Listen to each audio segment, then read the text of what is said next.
Assalamualaikum warahmatullahi wabarakatuh. Hai semua, perkenalkan nama saya Wiku Nafsi. Pada kesempatan kali ini saya ingin sedikit menjelaskan terkait pemilu yang ada di Indonesia. Baik, langsung saja.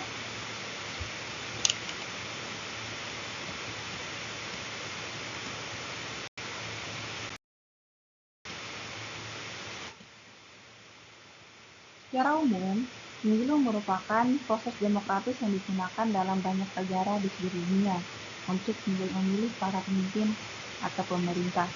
Dengan kata lain, pemilu itu merupakan salah satu bentuk partisipasi masyarakat dalam dunia politik untuk menentukan sekiranya pemimpin seperti apa sih yang cocok yang menjabat sebagai pemimpin di negara kita atau mengelola negara kita.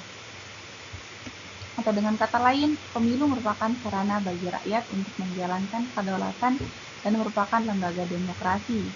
Nah, karena Indonesia menganut sistem pemerintahan demokrasi, jadi pemegang hak tertinggi untuk menentukan pemimpin ya di tangan rakyat itu sendiri. Karena demokrasi adalah sistem yang memegang kepentingan rakyat. Baik, next.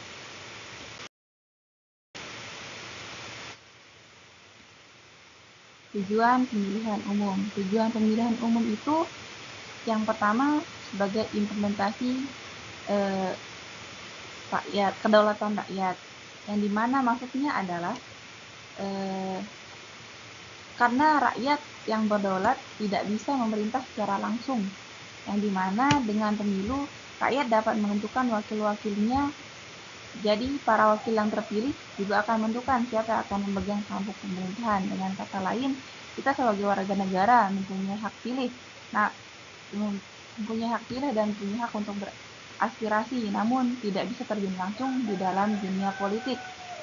Dan itu memerlukan tahapan-tahapan yang tentunya hanya bisa dilakukan oleh pemerintah. Yang kedua, sebagai sarana pembentukan perwakilan politik. Jadi melalui pemilu, rakyat dapat menentukan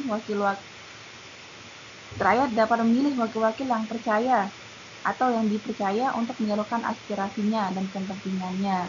Jadi makin tinggi kualitas pemilu, maka semakin naik pula kualitas para wakil rakyat yang bisa terpilih dalam lembaga perwakilan rakyat. Jadi yang ketiga, sebagai sarana pengganti pemimpin secara konstitusional. Yang dimaksud di sini adalah pemilu bisa mengukuhkan pemerintahan yang sedang berjalan atau untuk mewujudkan reformasi pemerintahan. Jadi, melalui pemilu, pemerintah yang aspiratif akan dipercaya rakyat untuk memimpin kembali. Sebaliknya, jika rakyat tidak percaya, maka pemerintah tersebut harus berakhir atau tergantikan. Yang keempat, sebagai sarana pemimpin politik memperoleh legitimasi. Legitimasi yang dimaksud di sini yaitu pemberian suara atau para pemilih dalam pemilu pada dasarnya merupakan pemberian mandat rakyat kepada yang dipilih untuk menjalankan roda pemerintahan, yaitu pemimpin politik terpilih mendapatkan legitimasi politik rakyat. Dengan kata lain, kandidat yang dipilih sudah mendapatkan kepercayaan penuh kepada rakyat dari rakyat, seperti itu. Jadi setelah dipilih nanti kandidat tersebut harus memenuhi tanggung jawab atau menepati perkataan yang sudah disampaikan kepada pemilik suara atau rakyat atau yang sudah dijanjikan, agar legitimasi rakyat terhadap kandidat tersebut tetap terjaga. Baik. Yang terakhir yaitu sebagai sarana partisipasi politik masyarakat.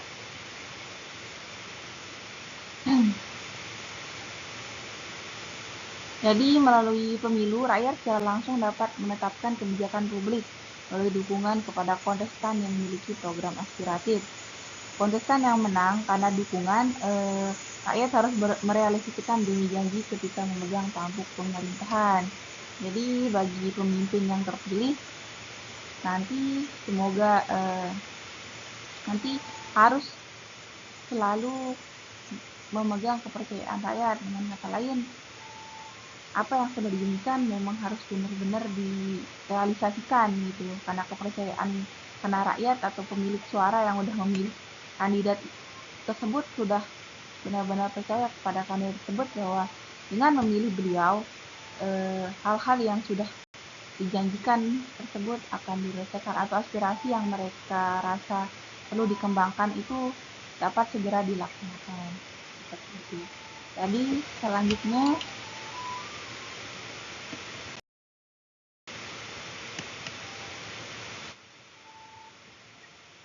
itu dasar atau landasan hukum pemilu. Dasar atau landasan hukum pemilu yang pertama itu landasan ideal atau landasan ideal yang jelas itu adalah Pancasila. Landasan ideal yang kedua itu landasan konstitusional atau Undang-Undang 1945. Landasan yang ketiga itu landasan operasional, di mana peraturan undang-undang terkait pemilu yang ditetapkan dalam beberapa undang-undang. Salah satunya itu yang pertama, Undang-Undang Nomor 2 Tahun 2008 tentang partai politik yang sudah diubah dengan Undang-Undang Nomor 2 Tahun 2011. Yang kedua yaitu Undang-Undang Nomor 8 Tahun 2012 tentang pemilihan umum anggota DPR, DPD, dan DPRD. Yang ketiga, Undang-Undang Nomor 15 Tahun 2011 tentang penyelenggaraan pemilihan umum. Yang keempat, Undang-Undang Nomor 42 Tahun 2008 tentang pemilihan umum presiden dan wakil presiden. Dan yang terakhir, Undang-Undang Nomor 8 Tahun 2015 tentang perubahan atau Undang-Undang Nomor 1 Tahun 2015 tentang penerapan peraturan pemerintahan pengganti Undang-Undang Nomor 1 Tahun 2014 tentang pemilihan gubernur, bupati, dan wali kota menjadi undang-undang. Berikutnya yaitu sistem pemilihan umum. Sistem pemilihan umum di Indonesia mengandung asas Luber, yaitu merupakan singkatan dari langsung, umum, bebas, dan rahasia. Asas Luber sendiri sudah ada sejak zaman Orde Baru, yang dimana Luber sendiri memiliki arti masing-masing. Satunya langsung yang dimaksud langsung di sini adalah masyarakat sebagai pemilih memiliki hak untuk memilih secara langsung dalam pemilihan umum sesuai keinginan sendiri tanpa perantara. Yang kedua, umum, yaitu pemilu berlaku untuk semua warga negara yang memenuhi syarat pemilu, tidak membedakan agama, suku, ras, jenis kelamin, golongan, pekerjaan, dan lain-lain. Jadi selama dia masih menjabat sebagai warga negara Indonesia, dia bisa mengikuti pemilihan umum. Yang kedua, bebas. Bebas di sini maksudnya adalah seluruh warga negara yang memenuhi syarat sebagai pemilih pada pemilu bebas menentukan siapa saja yang akan dipilih untuk membawa aspirasinya tanpa tekanan. Dengan kata lain, kita sebagai warga negara diberikan hak penuh itu dan kebebasan untuk memilih sekiranya kandidat mana nih yang cocok atau kandidat mana nih yang sekiranya bisa menyampaikan aspirasi kita sebagai warga negara yang nanti bisa memberikan perubahan atau dampak yang baik ke depannya. Yang terakhir, rahasia. Jadi dalam menentukan pilihan kita nih, kita dijamin kerahasiaan atas pilihan yang kita pilih. Maksudnya, misalkan kita ingin memilih salah satu kandidat, nah kita bakalan kandidat yang kita pilih tuh nggak bakalan ditahu sama orang gitu. Istilahnya kayak kita udah terjamin kerahasiaan dari kandidat yang kita pilih atau informasi pilihan atau informasi suara yang kita suarakan. Nah, seperti itu. Yang selanjutnya,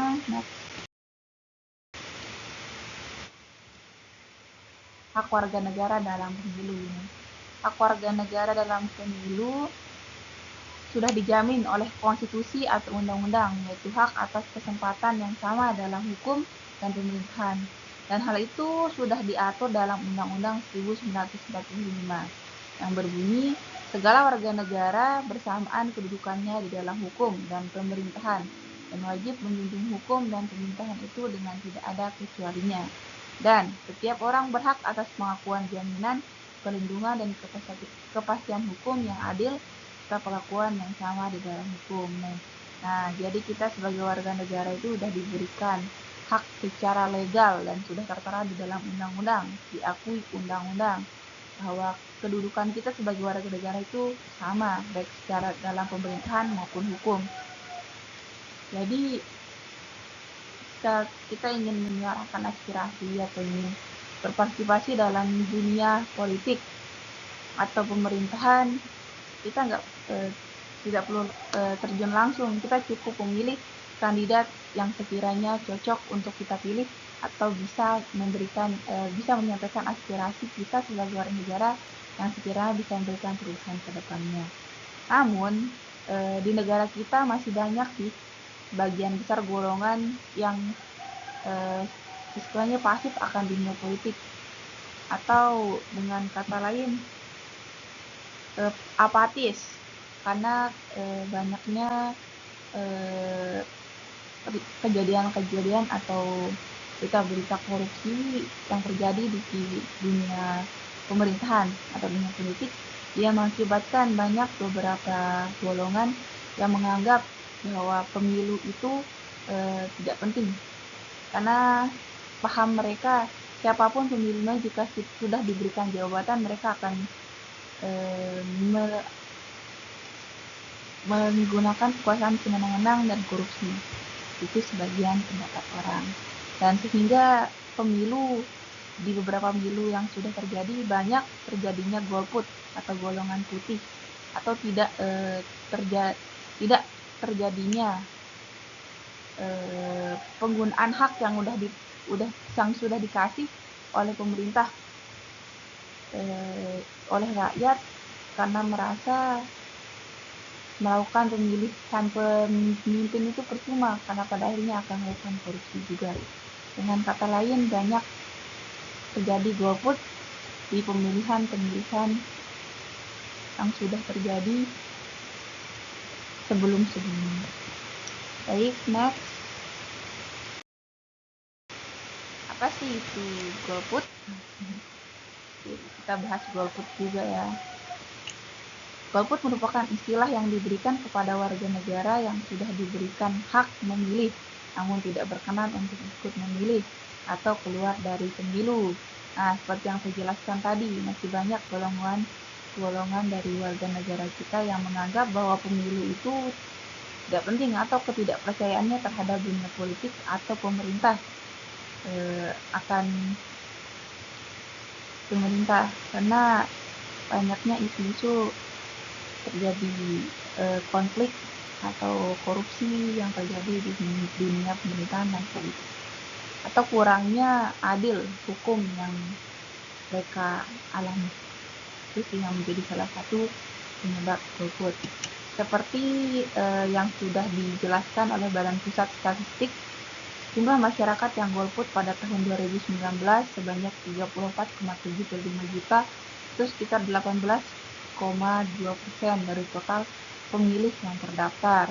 Sementara pada 2014 jumlah golput sebanyak 58,61 juta orang atau 30,22%. Dengan kata lain, jumlah golput dari pemilu 2014 sampai 2019 sudah sedikit berkurang, namun masih adanya pihak warga negara yang golput. Kita harus benar-benar menyelesaikan masalah ini dengan baik. Pemerintah harus menyikapi tegas hal ini dan memberikan solusi atau memberikan jalan keluar sehingga warga negara seluruhnya dapat menyuarakan hak suaranya dalam pemilu, sehingga keadilan sosial bagi seluruh rakyat Indonesia dapat tercapai sesuai dengan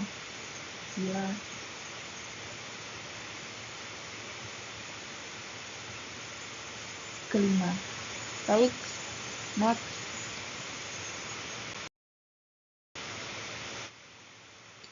Nah, simpulannya adalah pemilu merupakan ajang bagi warga negara untuk menggunakan haknya sebagai warga negara.